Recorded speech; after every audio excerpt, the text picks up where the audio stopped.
কিছু স্বাদ শুধু মুখে নয়, মনে গেঁথে থাকে। যেমন ছোট্টবেলার সেই মিষ্টি ব্রেড টোস্ট, মাটির চুলায় রান্না, ঘামে ভেজা মায়ের হাসি মুখ। সেই হাসি হয়ে উঠুক আরও অটুট। আজ বানাচ্ছি সেই পুরনো দিনের মিষ্টি ব্রেড টোস্ট, স্মৃতির স্বাদে মাখামাখি, সহজ অথচ হৃদয় ছুঁয়ে যাওয়ার মতো একটা রেসিপি। এখানে আমি 4 পিস পাউরুটি নিয়েছি, 3 কোনা শেপের মতো করে কেটে নিলাম।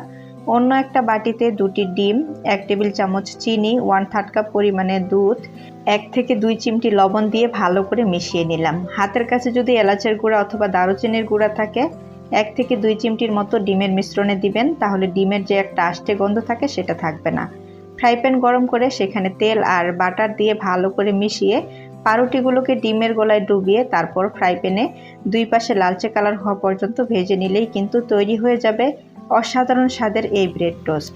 শুধু তেলে না ভেজে বাটার অথবা ঘিয়ের সাথে টোস্টগুলো ভাজলে খেতে অসাধারণ হয়।